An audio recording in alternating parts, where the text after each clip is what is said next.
You didn't see him there. Surprise. This is live, actual live. Welcome. My name is, you know my name, maybe not. Nobody knows who I am. More and more people know DentalBytes in the dental world. This is Mark Wagner.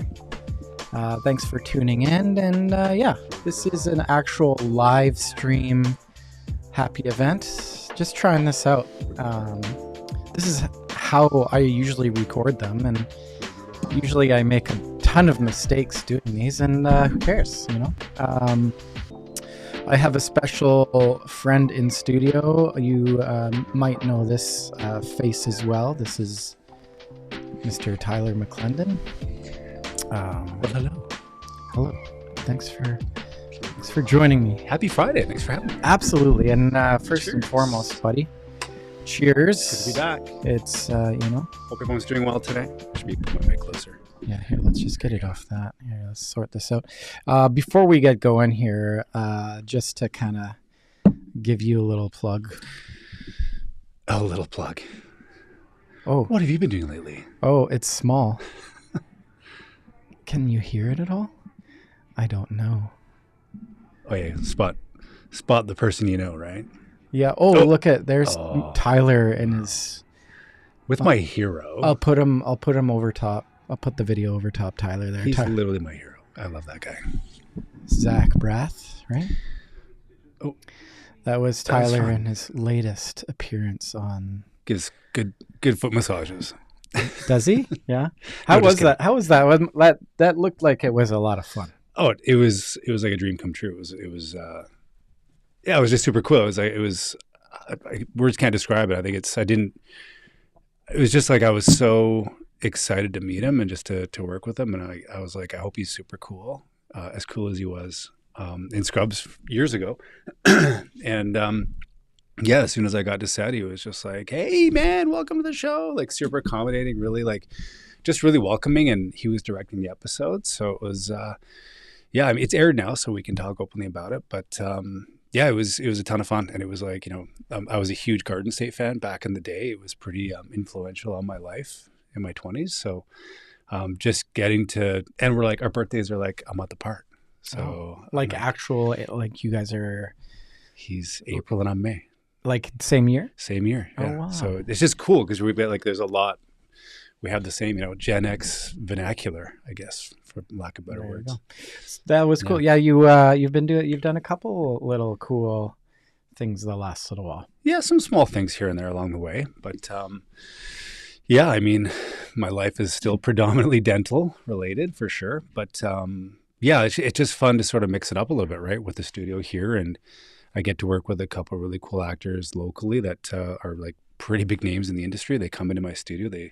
Dylan Kingwell works on auditions in the studio here. And for anyone who's much younger than me would probably recognize that name from, oh man, Ruby in the Well. It was hilarious having him at the at PDC. He helped with the camera Right. and stuff, walking Yeah. around, and like the amount of times that he got recognized, it was pretty, Yeah, by people much younger than myself. yeah, like that were 15 years younger than us. So that was cool.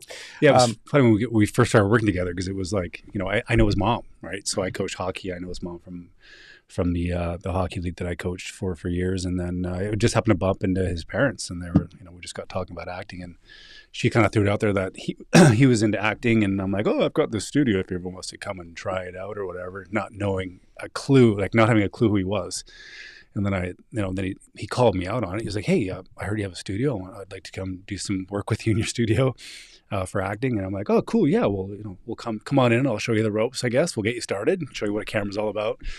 And then when I hung up the phone, I looked him up on IMDb, and I'm like, wow, I want some like water with my foot.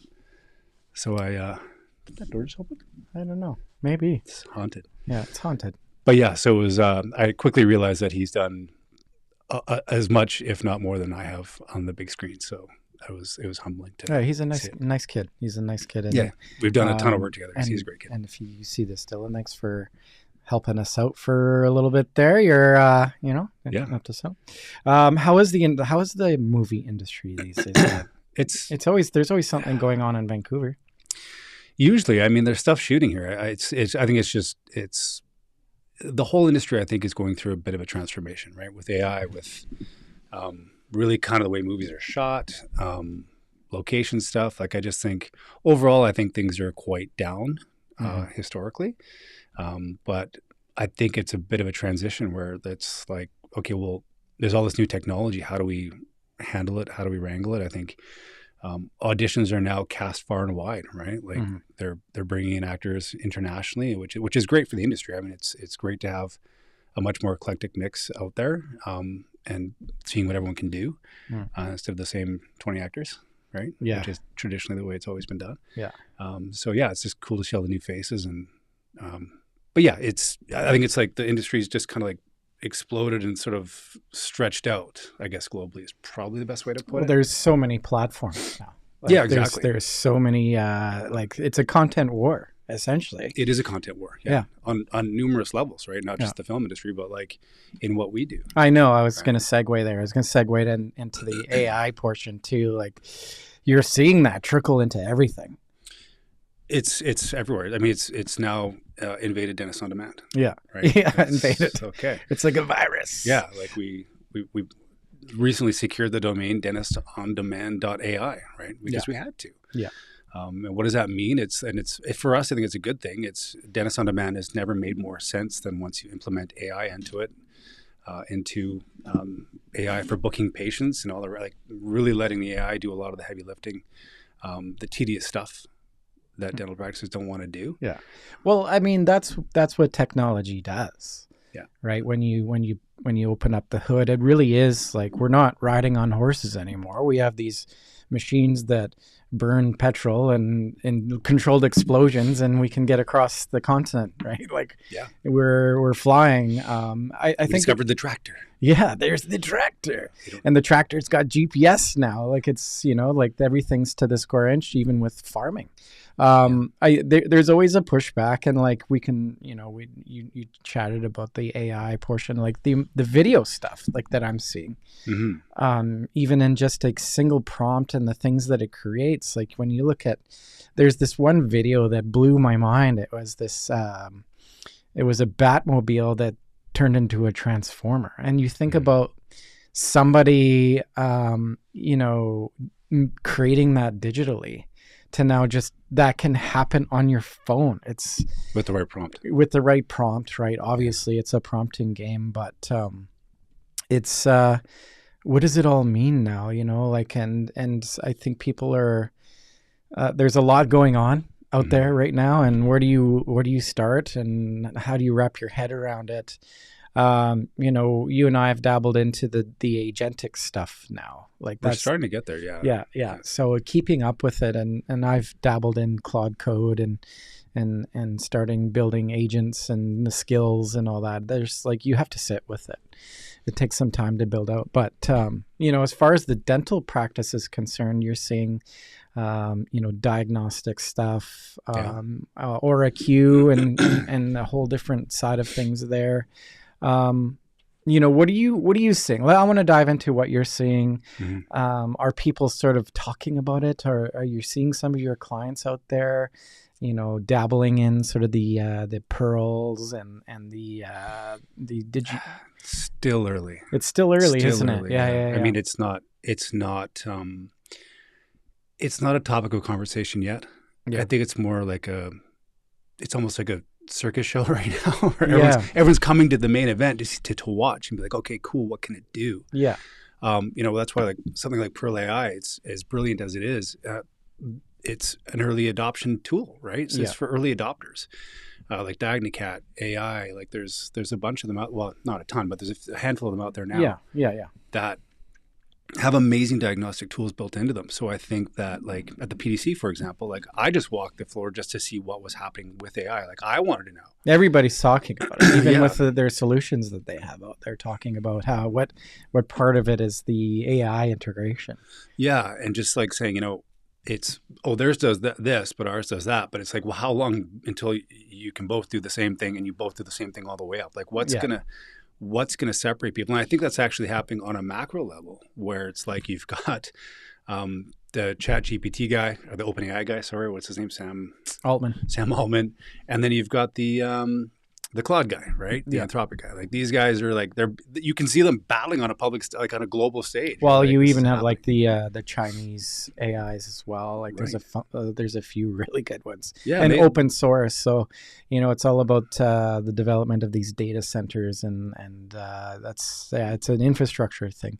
But here's the thing with like building these data centers. We have the power. Yeah. Well, it's the power, but the turnover, like, it needs to be changed out every like 4 or 5 years, like the hardware in these data centers. It's an expensive venture, and that's sort of what might cap this whole technology is at the actual brick and mortar physical stuff might, it's going to be expensive to run. Enough, right? Like I heard yesterday Texas Instruments is going through the roof right now. Is it? Because they have an analog semiconductor. Yeah. Right. So again, I don't keep up with what Texas Instruments is doing, but I think of Texas Instruments as they're the first company that had my calculator. They had the formulaic calculator back in the 80s. I'm showing my age right now, but like I remember when those first showed up, and I remember being like, okay, these guys make calculators, cool. So that's how I think of them. Mm-hmm. So I'm just I'm listening to a podcast yesterday on finance, and they're talking about how Texas Instruments is going through the roof right now, and I'm like, what are they making? Yeah. And it's analog semiconductors, which is apparently a pretty important component for these data centers and really for like the processing speeds that these things need to move at. So whoever was running the company when the major pivot happened, or I guess it maybe happened over time, I don't know. But really cool to see a company like that just sort of pivot and like take off. And I think you're going to see a lot of that. Like you're going to see a lot of, it's very volatile. Yeah. So you might see some of these big names like either merge or Intel too. Like they're also starting to this like, oh no, Intel's going to go down. It's like, oh no, they're like, we have no. Everybody that makes a chip is going to at this. But who saw that coming, right? Yeah. Like I was walking past a store the other day and I saw this company that teaches people how to code. Mm-hmm. I was like, holy smokes! Like that company just went poof. Like, is it going to be around? Like, how are they going to pivot? They're going to be teaching people how to prompt and how to like build workflows. Well, that's just kind of it. I forget who I was talking to, but essentially the future is going to be, you managing your role, whether you're an accountant or a lawyer or whatever. It's going to eliminate sort of the entry level jobs. Like instead of having these entry level positions doing sort of the grunt work's going to be done by the AI, like all sorts of fronts. So you would envision sort of there'd be some sort of interesting transition where the juniors come in and learn how to sort of manage the agents within their portfolio. So the agents would be doing, if it was an accountant doing all like the tax work or taking the data in from a client and coming up with a spectrum of things that they can do.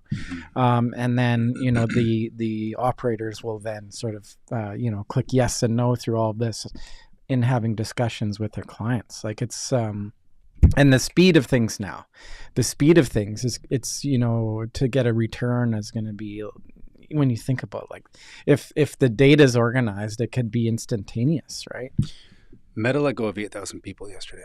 Meta, yeah. Well, you see all sorts of layoffs out there. Yeah. Like to think this, but that's like what? Yeah.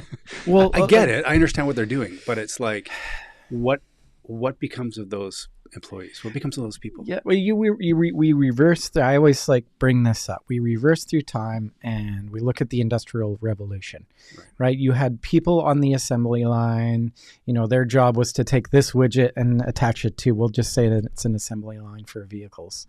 Right. Now it's like the Industrial Revolution brought on this technology that you don't need those hands to do those things. It's robots, right? Like those people that did those jobs are now on, like there's going to be a huge transition into, these folks doing other things. And like the interesting conversation to have is how many things like that we do in our day to day are touched by digital. I think so. Yeah. I think, and by the way, I said the quote about Meta, I think they did. I seem to recall hearing it yesterday. So okay. I want to be clear if that number is not correct. My bad, but I'm pretty sure they let them I think Amazon let go of a bunch of people. Well, you know, Amazon's plan, of course, but with their their logistics and everything, they want to have like drones, and robotics running the warehouse and operations, like which I mean, we all see it coming. But I mean, just to go back to your point about like managing the agents or whatever, like the way I think about it in a dental practice is always about workflow, right? Like how is AI how are you going to integrate it into your workflow? Yeah. And the conversations are clinical and obviously the business center. Yeah. Right. Like I had a conversation in the office the other day, and I was showing them what AI can do for dentists on demand for our clients now. And I was telling the dentist, my client, this, and the receptionist was sitting right next to me. And I was like, 3, 2, 1. She's like, my job's going. And I'm like, your job is not going. Yeah. Like I timed it. I knew she was going to say it. And I'm like, no, I'm talking about this openly in front of you. Yeah. Because this is a productivity enhancement tool. Yeah, we still need you in the practice. We need a smiling face. We need someone to see that when people come in. Right, this is very important. I had I was chatting with Trent from the Scheduling Institute earlier this week, and it's an interesting conversation. And I just did a pod a couple weeks ago just on like dentistry will always be a people business, 100%. But where does this technology fit in? Is there's no denying that a high percentage of the phone calls coming into the practice, even when you're talking about after hours, are going to voicemail. And you have a world where if somebody doesn't get a response within 5 minutes, they're 22% less likely to have that patient come to their practice. Mm-hmm. Why? Because if they're not getting a response immediately, they're flicking to the next clinic on the list. Yeah, because I've got 5 minutes in my day to call around for a dentist. Yeah. And if I can't get someone on the phone, exactly what you say, right? I don't know these people, right? So say if I just moved to Vancouver or Toronto and I'm here, I'm like, I don't know any dentists. What do I do? As a director, you can go to Dentist on Demand. You can look at the video content that we create. But at the end of the day, if I can't talk to a human, if I can't see something that gives me some inkling as to who these people are, I'm just going to call the next practice. I don't know any better. And one thing that I don't think, obviously the patient calling in, this technology's like attached directly to the software.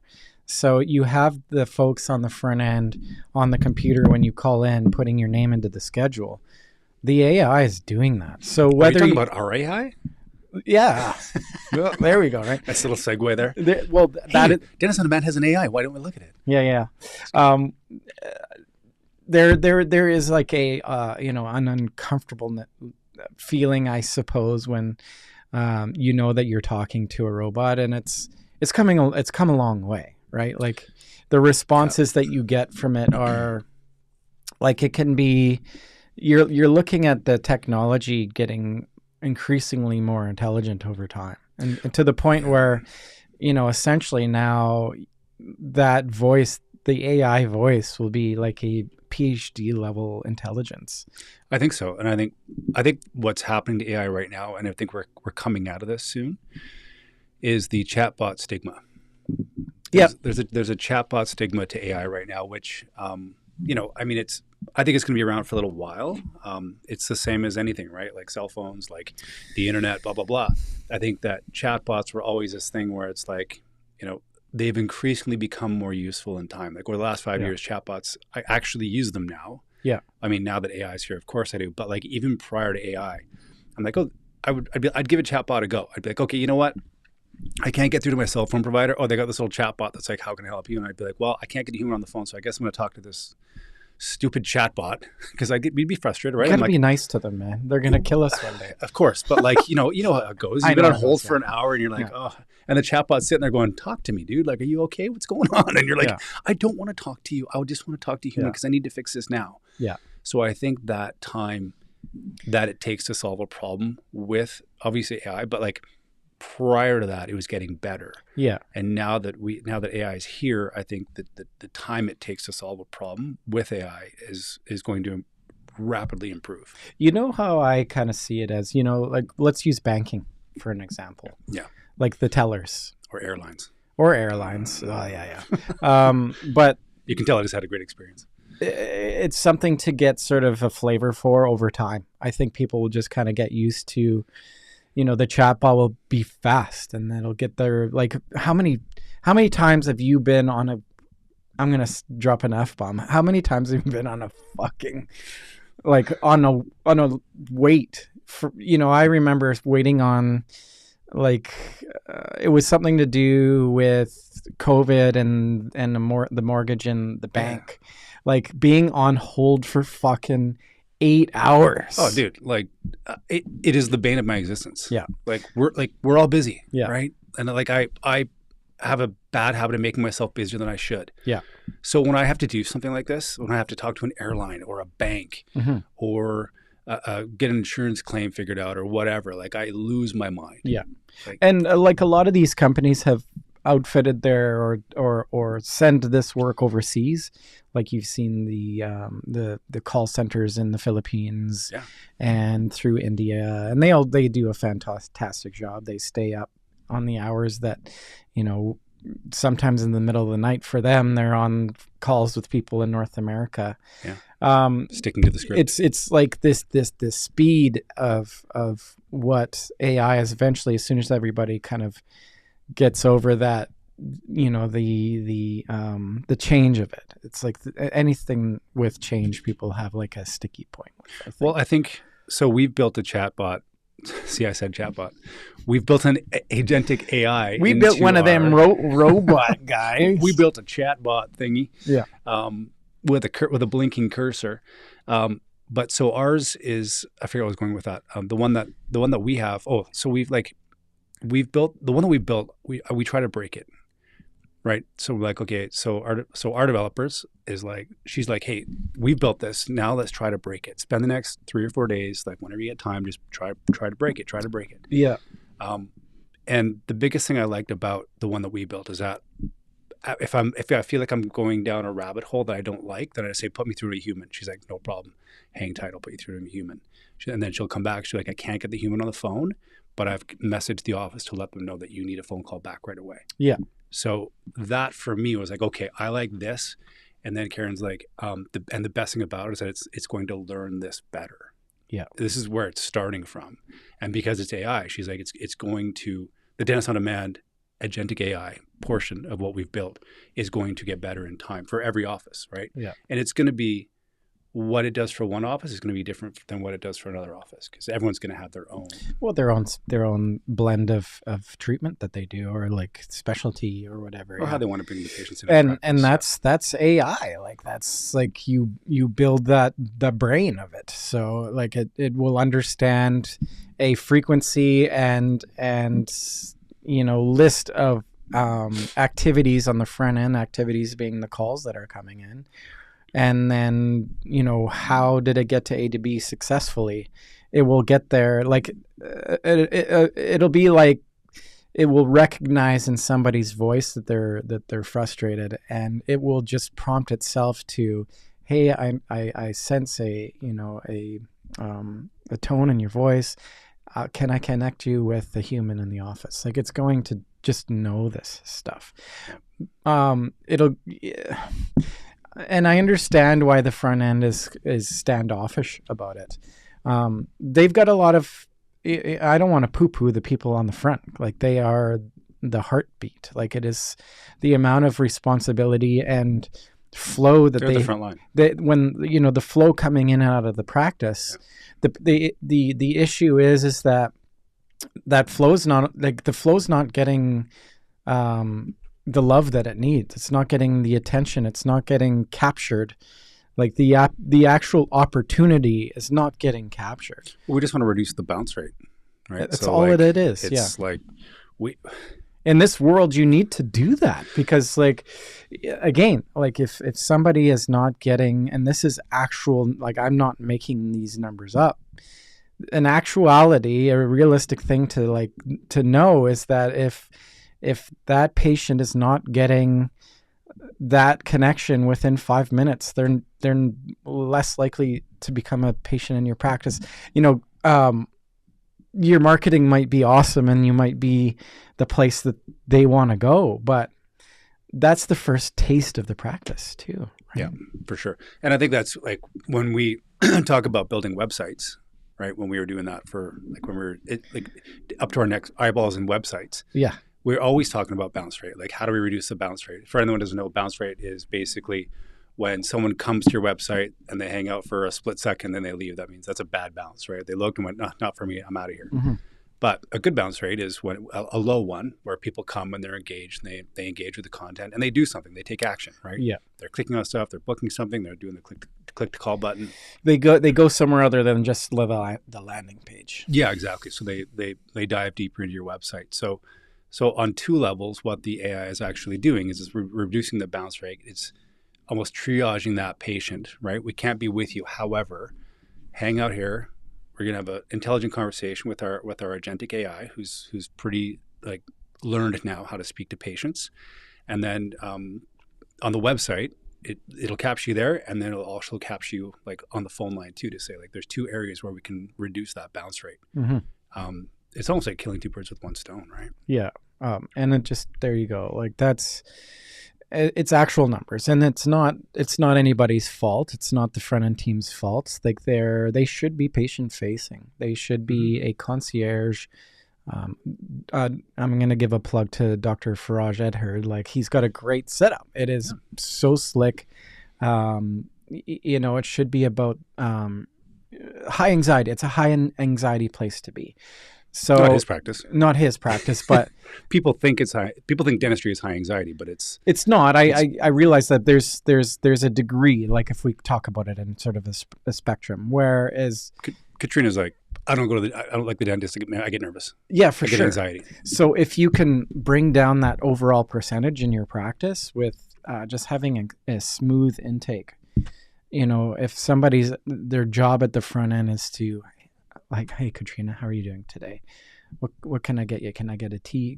You know what I mean? Like It's about like a front end service. We're going to be doing this today. Just so you know, I see that all your forms are set up. You're good to go. Have a seat, relax. The experience is everything. And the experience that somebody gets is A, they're going to refer somebody, mm-hmm. and B, they're going to come back for their next hygiene. If it, like I've been to, like, I hate it when they like make it your problem, right? Like, oh, it's so busy. I had a terrible experience with Mackenzie. There was delays in getting into the chair, and I know what's going on. Like I have an utmost high level of respect for the industry and what everybody does. But what the doctor said when we got to the chair, she was like, I'm sorry for the delay. Actually, I'm not sorry at all. It's very busy in here today. Like, really? Oh, okay. Sorry, not sorry. Yeah. So I'm going to be looking for another dentist with that comment. Like, you know what I mean? Like, come on. Yeah. It's not really about you. No, it's not about you. It's all about the patient. So, and that's hard for a lot of people to think about somebody else other than themselves, like, I think in some cases, right. Like it's hard when I get it. The practice is crazy busy and you got all this stuff going on and these, all sorts of things to kind of manage throughout the day.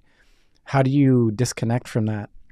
I think it's all about the systems that you have in place and the culture, like the team culture too. Oh, right? The team like culture, yeah, for sure. If there's a good culture, if there's a good vibe in the practice amongst the team, I think that somebody might know not to say that to a patient, just to say, well, would somebody else in this practice say that to a patient?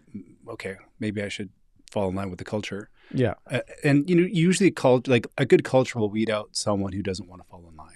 Yeah. Right. So, and that's usually that's kind of what I preach. I'm like, hey, you know what? Your culture is going to dictate how your patients get treated. Yeah. Right. And like if it's, and then back to sort of the AI conversation, if there's an AI in there to like as a buffer to alleviate from some of this, and we talked about this sort of the laborious, imagine like there is a company out there that has developed an AI that fields the calls for the insurance companies.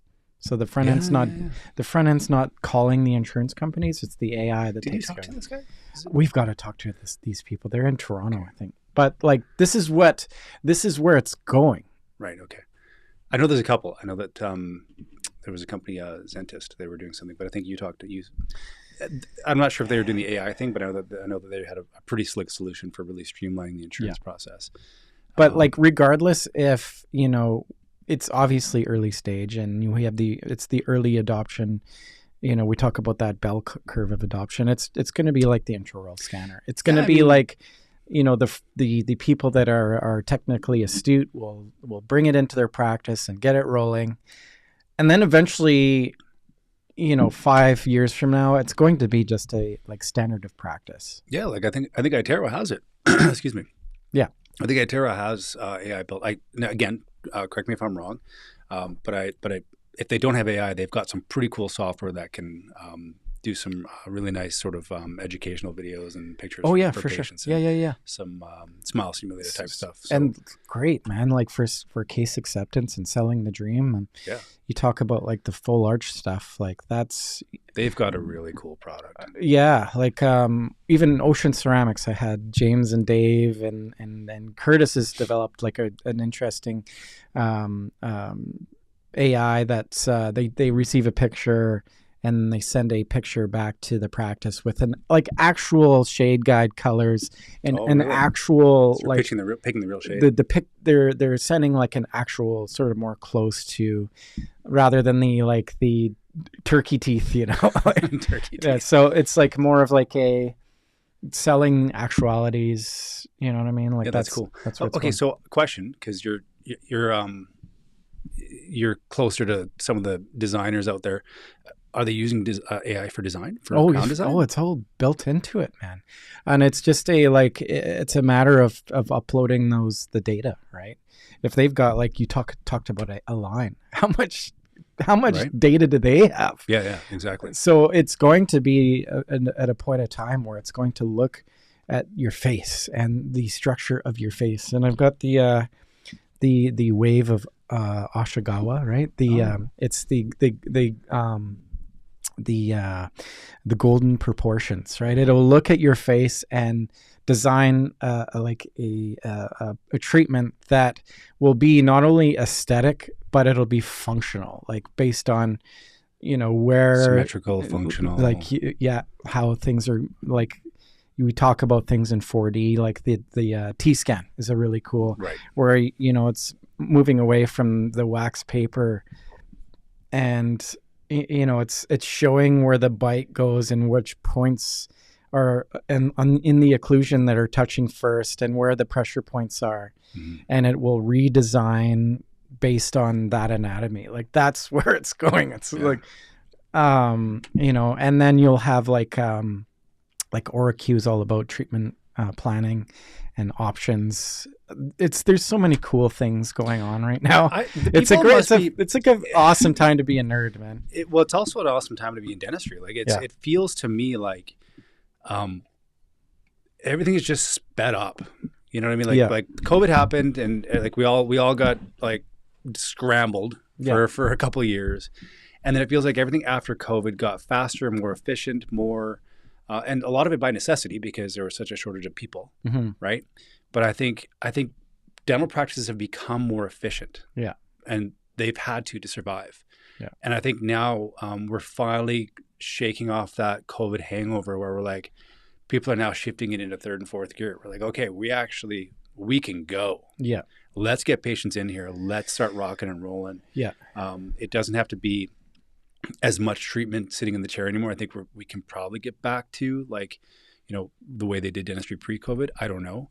That's kind of, I think that I'm getting that sense that I'm seeing like more treatment, more patients coming in, just more turnover. Yeah. Where they're just like, I'm just busy. Everybody seems to be busy, and that's great. Yeah. Which I can't complain about. January, February seemed to be a little bit slow, but March seemed to pick up. It picks up a little bit around here with PDC too, in terms of like just the PDC is pure madness. It's madness, yeah. But like we're so fortunate to be in an industry where there's tons of smart people and smart people, like R&D and innovation is like the amount of dollars that are being spent. We talked about a line, right? Yeah. Purchasing, what was the name of the design company? It's Escape ExoCAD is not. Well, okay. Well, ExoCAD is it's more than just a design software. Well, I guess it's a design software, right? Yeah. But yeah, they must have bought. I'm forgetting now if they purchased it or if they were more licensed to use it. No, they purchased it. Yeah, I think. Yeah. You're right. I should know this. I sell it. There you go. Yeah. There's so many things to know, right? for me. Like whatever. There's so many things to know. Do you like ExoCAD with that? But like seriously, like the innovation and the dollars that have gone into sort of the development of some of these tools are like looking at some of the CBCT, like the 3D technology with radiography. It's really cool. CBCT, like it's bananas. Yeah. Like if you're not building a practice with a CBCT, like you're in the minority. Right. Yeah. So like obviously I spend my time with my great Medline Sinclair clients helping them here's build a great this is good. Let's go here because like you've built a lot of practices. You've been really busy doing that. A new dentist out there just starting up. Yeah. What do they need technology wise? Ooh. Well, I'm going to say everything. Well, of course, but I'm biased. Be responsible. I mean, like that comes back to be responsible. That comes back to what they want to do, right? So it's not very often a younger dentist is going to be looking to buy a practice that doesn't want to have CBCT. Like they're going to want a 3D unit. They're going to want an intraoral scanner. They're going to want some component of AI, right? Like these CBCTs now, like Vautech, they've got Clever One built into it. Like it's when I first saw it, I was like, it blew my mind. What's Clever One? So it's an AI built into the software. Okay. It's relatively new, and it started on their X18s, their bigger machines, but I think they've now started selling it with their 12x9 units. Yeah. And basically it uses, and I'm not going to go too in depth in it because Curtis is the specialist. I'll leave that to him. You're going to butcher it? I will butcher it because it's new and I'm not the specialist. However, I know enough to talk about it and to say to my clients, like, look, if you're going to go down that CBCT road, let's at least look at something with Clever One, something like Clever One built into it. Yeah. So it can see, basically the overarching theme is that it can see stuff we can't see. Yeah. Right. And it's going to look at it's like 1,000 eyeballs or maybe 1,000,000 eyeballs seeing something. And this is obviously the main point of AI is that you've got 1,000,000 eyeballs or 1,000 eyeballs looking at the image instead of just yours. So it's a diagnostic aid? Diagnostic aid, workflow aid. Oh, okay. I'm going to say. Yeah. But again, I don't want to go down that rabbit hole too much. I know enough at this point because it's so new just to say, let Curtis show you the Clever One software. Yeah, the future is going to be so cool. Bring in robotics and everything. You've met my good friend Sherrod, like even talking about bariatric surgeon. Yeah, talking about surgery. What it means to, eventually it'll be him or the like a surgeon managing a robot doing the surgery. Like it will be more precise, and it'll be it's all about sort of the success rate with things, and if you're moving microscopically, you're not causing as much damage to the soft tissue, then recovery is that much better, et cetera, et cetera. Well, also the software has mapped everything out for you, all the nerves, all the arteries. So it's telling you exactly like millimeter by millimeter where to move. Yeah, there's and the robotics part. Like there's I was watching this. I can't remember the technology, but it was this doctor in I think New York, I believe, was suited in. He had this big, huge augmented reality computer wrapped around his head and his hands in like the instruments, and he was operating in somebody in Dubai. Oh wow. Okay. That's know crazy. What I mean? So he's halfway across the world and he's doing a surgery on somebody. Like this is and now you think about like him actually physically moving this stuff. There will be a point in time when it'll be just the doctors overlooking the technology as it does. Anesthesia will be, I think, going up. You talk about like going to the dentist, you'll be put out by anesthesiologist and then Well, they're just going to have it so dialed. in comes the robot to do the root canal or whatever that might be, or the the third molar extraction or what, you know what I mean? Like, Yeah, and I think the scope of practice is going to expand based on that premise, right? Yeah. You're going to have some form of AI, whether it's diagnostic, whether it's surgical, whether it's anesthetic, to figure out how much anesthetic to put it, whatever it is. If you've got something that's like, I got this, Yeah. right? It's almost like having like a surgical mentor beside you that's done it a million times. And again, they have 1,000 eyeballs, and you're like, okay, well, I feel more confident doing an implant, my first implant surgery, knowing I've got a piece of hardware and software with me that's not going to let me fail. That's where it's going. Yeah. Like in 20 years from now, it will be robots doing all the surgery. It'll probably be a robot in. We talked to Bobby Birdie about this. Like It's like 5 years ago. 7 years ago. Like he's invested in some robot in Florida that's doing implants. I never really got a chance to see it. Like I know he had. I'm not sure if he had it or if he Yeah. was using it or teaching on it. But Bobby, if you want to drop a comment, you can let us know. Yeah, Bobby. I gotta have Bob back on the podcast. But I know he was playing with it. I know it had a big fancy name, and I didn't really get to see it too much. But this is where it's all going. Like I know there's obviously going to be us scared little humans and afraid of the change kind of stuff. But there's going to be like receptionists answering phone calls. We're not on just the dental industry, for banks and all these. Like we're going to get used to these things. I'm writing a book right now, and like I'm using 11 labs. Right. I've got enough. They're so cool. I've got enough. Like obviously, I do the podcast, so I had enough of my own voice to make my own clone. And I like, dude, it is like terrifying how much it sounds it's like me. Like it, like how I, like my emotion comes through in it, and like how I accentuate certain things. Okay, so this is a great point. Okay, so like coming from the acting world. Yeah. Right. Now licensing becomes an issue. Yeah. Right. And trademarking and all that stuff. Right. Yeah. So what's to stop someone? And I'm sure, like, again, I got an answer for you already. Like, okay, tell me, like, so, I want to use Will Arnett's voice. So here's the Disney bought the rights to Darth Vader. What's his name? Earl Jones? James Earl Jones. Yeah. They own his voice. He's passed. Yeah. But he sold the rights to his voice. Which is, so do you think he saw this coming?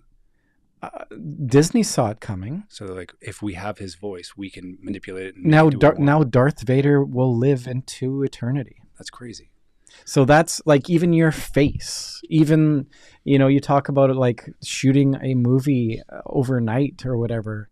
If you own the right, like there's obviously AI actors, you know all this, I'm telling you this. So Will Arnett, it would be, the like Paramount coming in and doing a full 3D scan of Will. Yeah. And he'll sit somewhere and do a full 6-hour recording of his voice. So it will train the AI on his voice, and you have a full Will Arnett digital copy, and he can sell the rights to that. But it must have taken them forever to figure out how he's going to get compensated for that. No, like, it's already set, man. Like there's probably as an actor, as part of the Actors Union, yeah. the Union of British Columbia Performers, okay, and ACTRA. Oh, I love this. This is good conversation. I'm a union member. Yeah, and I have been one for 25 years. So if somebody came up to you, they would like. So you've been in a certain amount of roles. They will value you based on your popularity, right? So if you've got somebody like Timothy Chalamet, right, an upcoming actor, he's got a lot of like runway ahead of him. Yeah, that's exactly what I'm talking about. I'm talking about that runway. Yeah. So now you can. So let's go like even further from that. So name an old actor. Charlton Heston. Okay, so Charlton Heston, if they have like some recording of him as he's younger, even. So they can use a whole spectrum of Charlton Heston throughout his whole acting career. Maybe they want documented, yeah. Maybe they want a young Charlton Heston in this role. They can. So can they pull archives out, like the celluloid, and be like, we want to pull the sound off of this celluloid? That's where it's going. Like even like some of the Avengers, like Robert Downey Jr. There's some scenes where he's like a younger Robert Downey Jr. Yeah. They made him a younger Robert Downey Jr. in this movie. Okay, so, but from the actors, from the livelihood perspective of it. Oh, I know. This I is where understand. this is where the actors we get infuriated. Right? Oh, I It's get. like, you don't understand how this eliminates me. I know it does. So, and I feel for agents and managers, because they're the ones who have to wrestle with this, and of course unions. But and this is where clout and runway and like who's the biggest star coming up and all this stuff. Mm-hmm. I'll give you an example. Okay, many years ago, I got right before I joined the union. Okay, the Union of British Columbia Performers and ACTRA. I went out for a commercial for a certain automobile company, and a couple of days later, my agent called and said, "Hey, you got this commercial. Congratulations." And I was like, oh, okay, cool. What are the implications of it? What am I going to make? I don't know. I'm green, right? I'm like, am I going to make a lot of money? And they're like, you'll get your session fee. We'll see. It's non-union, so it's not going to pay you a ton. But they're going to pay, you're going to get more. Typically, when you get a non-union gig, you'll get a lot of money up front. And then it just kind of goes away. Yeah. Where it becomes a problem is that when they want to use your image and your sound in perpetuity, Sure. and you don't have a union representing you, saying, no. You only get it for this amount of time. If you want to use it after that amount of time, you got to pay the actor again. Yeah. And that's how royalties got born and all the rest of it. So I booked this car commercial. Well, guess what? I did this car commercial, and 2 or 3 months later, I booked a commercial, which was now a U.S. national for a major automobile company. Yeah. Okay. U.S. national. It was going to be shown in like 30 states. This is where the actor goes, cha-ching, I can live for a couple of years now. Now I can like do my craft for a little while and do my thing. So my agent goes like, oh, great news. You got this, again, I won't see which company it is. You got this huge U.S. national. It shoots this date, blah, blah, blah, blah. He calls me a couple days later. He's like, bad news. You can't do that commercial. I'm like, what do you mean? He's like, this other company owns the rights to your, there's unlimited rights right now on your images and your sound. And I can't remember how it all went down. It was so long ago, but my agent was kind of giving me crap because he was like, you shouldn't have done that non-union gig. You should have just, waived it, blah, blah, blah. I'm like, well, I didn't know. Like no one told me. I didn't know the rules. Mm-hmm. The long and the short of it is he was amazing and sort of figured out a way to negotiate, because the big car company was like, no, we kind of want that actor. Like he fits exactly what we want this character to look like. So they negotiated. And I ended up getting a chance to do the car commercial, and everything worked out in the end. Mm-hmm. But because I did the non-union thing, it jeopardized my ability to do something bigger and better and amazing. So when you're claiming the rights to someone's image, when you're buying the rights to something, when someone's selling it, if you're like, you say this saying, I'm going to sell my soul. It's like, well, hold on a second.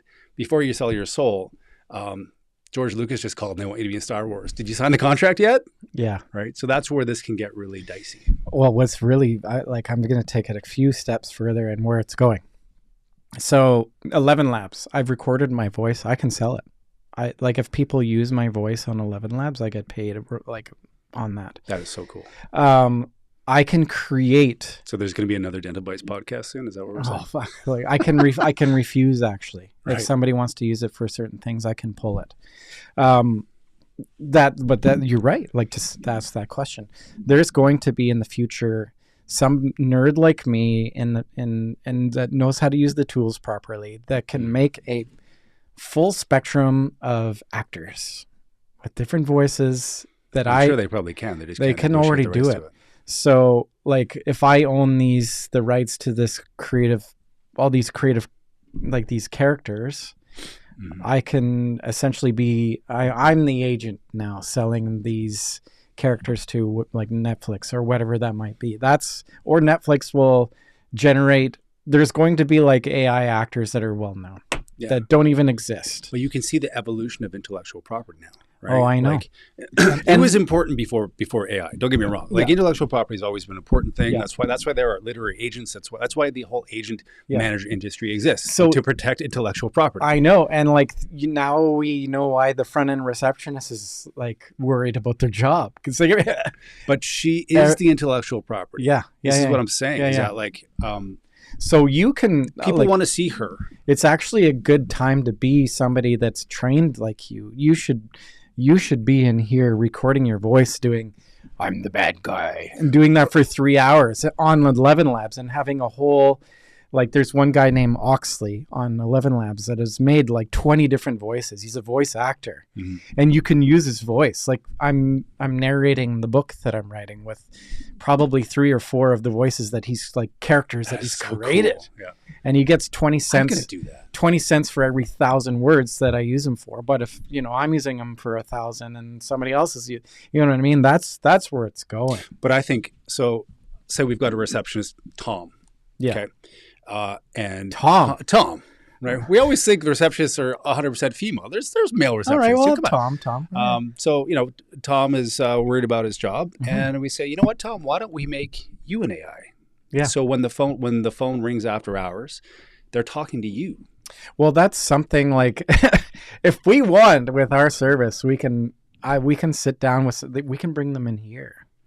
We're brainstorming. This is awesome. Right. We can have like a receptionist sit in here for 3 hours and just record their voice for 3 hours, and we can create. It might be a new business that Dennis on Demand's going to start doing. It is. We're going to start creating virtual, real. Well, Karen would teams. like it's all interconnected. Like these AI softwares are all interconnected. So we have all the tools. Like look at the lights and microphones. I know. We could do it in here.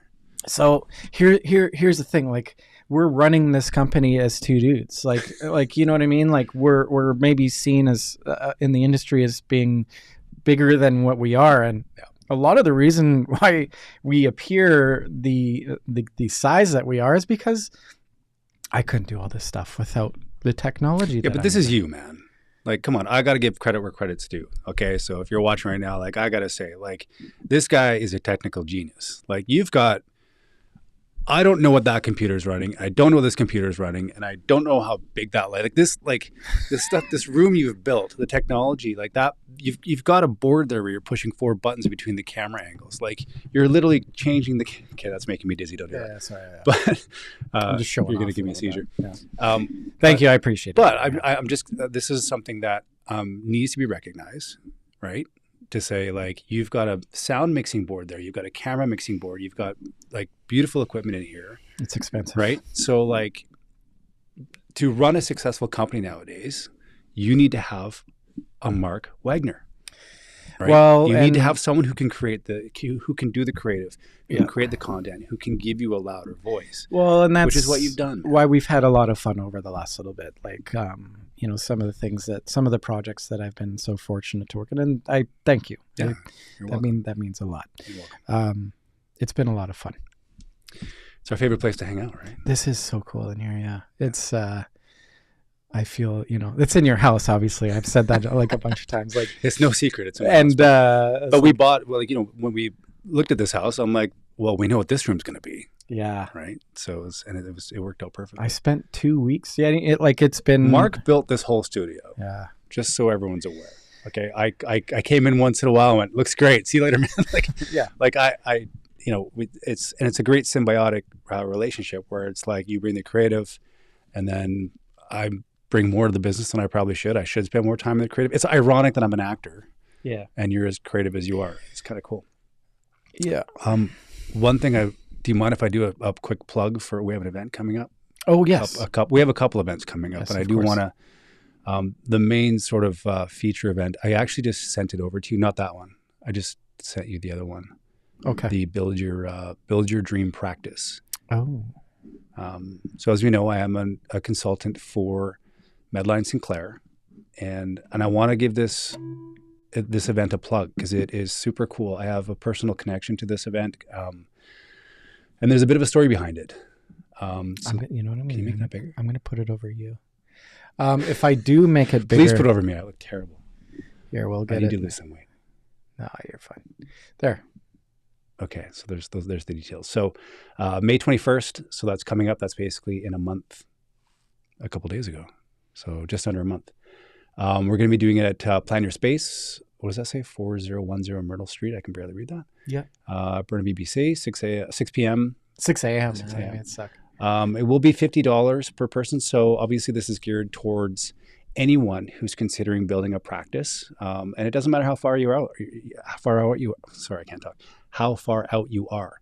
If it's just something in the back of your brain, if it's something where you're like, I'm about to sign my lease, come on down, register We should put the registration link in the notes. We'll just scan the QR code. Scan the QR code. Take out your phone and scan that QR code on the screen. So what's so cool about this is they'll take your design, and I met Manny about 4 or 5 years ago, I think, when we were about to build Faraj's practice. Yeah, he's a nice guy. And I literally just saw him doing, like, showing how build your you can keep that up if you want. Showing how Plan Your Space works. And Plan Your Space is a brilliant company where you can basically take the design of your home, your office, whatever it is you plan on building, and you can take your design and project it onto the floor. So you're basically walking through actual scale, the actual real dimensions of the practice. Yeah. So like how this applies to dentistry is, if you can look at the real size of the dental chair, you can look at how big the operatory is. You can figure out, you can sit in the space and go, okay, is this enough space? Like, is 10 by 11 enough? Do I need more space? And then just sort of, you can build or design whatever equipment or space sort of requirements you need off of this, and you can make adjustments. Brilliant idea that I found about 3 or 4 years ago, and then now we're bringing it to Medline Sinclair on May 21st. So either drop me a line or just scan that QR code to come on out, because it's gonna be amazing. It's gonna blow your mind. Okay, great. That's my shameless plug for Build Your Dream Practice. Well, while we're at it, we have another event. What's this all about? This is a good friend of mine, Dr. Derek Ho. Oh, shameless plug hour. Just do it. Let's do the plugs. Go for it. There. Okay, so Dr. Derek Ho, he's doing a wonderful study club event, Braces versus Aligners, how to choose the right tool for each case. Are you waving at me or waving? No, I'm still in the shot. Okay. Keep going. So that's at the Brew Hall. That's actually the day before the Plan Your Space event. So that's at 6:30 at the Brew Hall at, see if I can read this properly, 97 East 2nd Avenue in Vancouver. Food and drinks will be served. So yeah, you'll see us at that as well. And built a practice for Derek last year. Actually kind of built a practice and a half for him last year. He put the Vautech X18 CBCTs in his practice. So if you want to talk to him about how awesome those machines are, definitely come to this event. Ask him, pick his brain. But yeah, so this will go through sort of clear aligners versus braces. What's the best option for your patient? There. Shameless plugs are almost complete. What's this, Ty? You're gonna make me talk about all of it. So obviously we talked quite a bit about AI today. So as we mentioned, Dentist on Demand has done a pretty, let's go right to the price page, thanks. Has done a pretty major pivot into AI. So that's why we talk so much about the AI receptionist, the agentic AI that we've built into this solution. So this is really designed to really kind of be like an all-in-one for your marketing solution. It's not designed to replace any of the other great softwares out there, like the partners that we work with, because they do a lot more on the analytics side within your practice. Whereas this is more about having the agent help bring the patient into your practice, book them in, automate reviews, and eliminate costs like what it would cost you to do like an in-practice email out to all of your patients. I think if you scroll down, it'll tell you what sort of costs you're eliminating out of the practice. Keep going. Oh, you're close. Without having ditch dozens of. So yeah, so SEO, for example, this is really going to help drive your SEO, because now your website becomes a living entity that is really interacting with people on the daily. ClickFunnels. I don't want to single out any companies here to say we're not going to target them, but we're just saying if you're paying too much for subscriptions, this all-in-one solution might be the right fit for you. So. We were talking about subscriptions earlier, and man, oh man. Calendly is $80 a month. Hey, and it's been a great solution for us. But, yeah, it has. If we need to streamline it, is what it is, right? I mean, these companies are going to evolve and change, and they're going to have their own AIs as well. So I certainly. They're great solutions. That's why we use them as well. You always talk about things so respectfully. I love it. Well, I just don't want to say ours is so much better. It's not really where I'm going. Nobody believes it. Right? We're trying to create an all-in-one solution that's going to help eliminate the bounce rate from the practice. Yeah, and book every patient in, right? And we covered all of this. It's happening. So why not work with a company like us that, man, oh man, how many years have you been doing this now for in the industry? It's coming on 10 years, man. It's wild, man. I mean, we're trying to market dentists in an non-traditional way. Yeah. So I think everyone's talking AI. There's a lot of people trying to promote their AI receptionists right now. A lot. I think ours, the name speaks for itself, Dentist on Demand. Patients are going to go to Dentist on Demand to book an AI, go to use AI to book an appointment into your practice, right? So we have the directory plus the agent built in. So yeah, it's kind of a 1-2 punch, and the name says it all, right? I agree. To get a hold of us, there's so many different ways.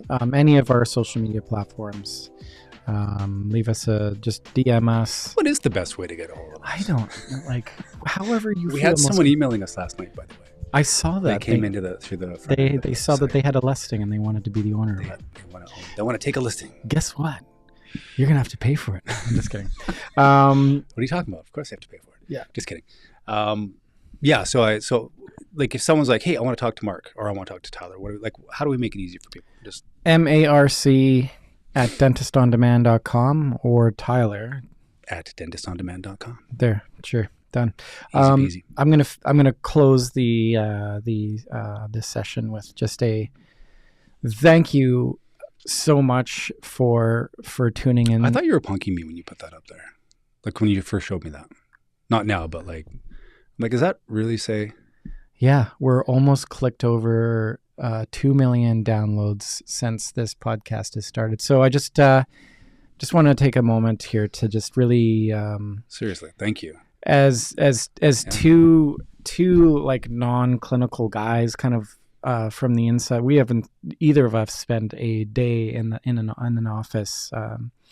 We've spent a lot of time, obviously, on the peripheries and doing all these activities. We talk a lot of clinical, but we're not clinically trained. Well, that? Exactly. That's a good way to put it. And we've seen things from the laboratory to the equipment company to the, you name it.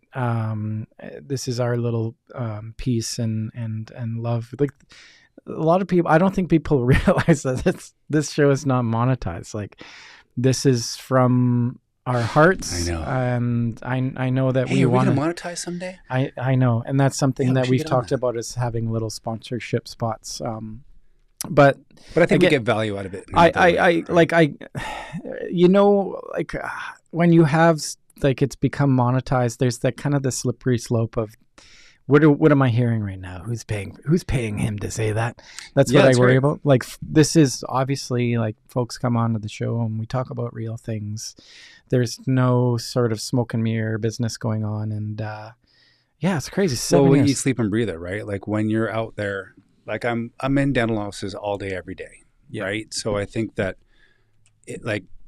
talking about it is for me is fairly second nature, because it's like I just saw this an hour ago. Yeah. Right. I was in a dental office an hour, like this morning. I was picking out instruments with a CDA in West Van, right? You know what I mean? Like, just I was there. I was in the office, and I was like, hey, like just talking clinically with people about what they're doing and trying to help enhance their practice. Yeah. Right. And I think that's really at the sort of heart of what we do. Yeah. Is that my job day to day is to make a practice more efficient, make it help them help their patients. Right?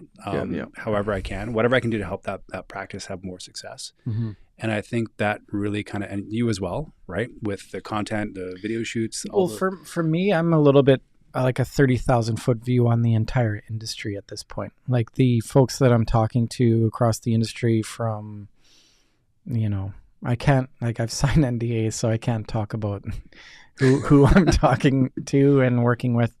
But just having a breath of what's happening out there, that really helps too. Like this podcast, like talking to everybody, innovators in picking their brain for an hour is like, and doing 160 of these has been a ton of fun. Is that how many it's been so far?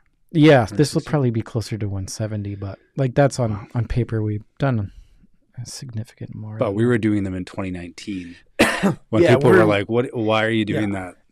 Yeah. Now everybody's You're trying doing a to dental podcast. everybody trying to do them dental podcasts. Yeah. Yeah, but I mean, hey, like I think that's a testament to your staying power, right? Like 2 million downloads. That's not too shabby, man. Well, it's because you just, to make it work, you just keep going. And if anybody wants to start anything like this, I'm more than happy to talk. If there's anybody out there that wants to start a podcast or something along these lines, give me a shout or email me again. I'm happy to talk about. It's actually a really good point. Yeah. What equipment you would need and everything like that. I don't know. Like I don't want to talk about how much time like really figuring out how to make all these little things work, and it's not always perfect. But you haven't even showed me how to do it yet. I would love for you to sit here and I can't do my own podcast. Press all these because buttons. you've teched it up so much that I don't know what things do in here. So it's again that's a testament to your creative genius. So well, thank you, and it just allows the velocity of these things to be that much more. Thank you for everyone for all the downloads and watching, and we hope you enjoyed today. That was a live stream. Yeah, we did this is like Tyler's coming home in 10 minutes, and hey, guess what? We're gonna do a pod. So put on your dancing shoes. Put on your dancing shoes, and we'll see you on the next one. Have a great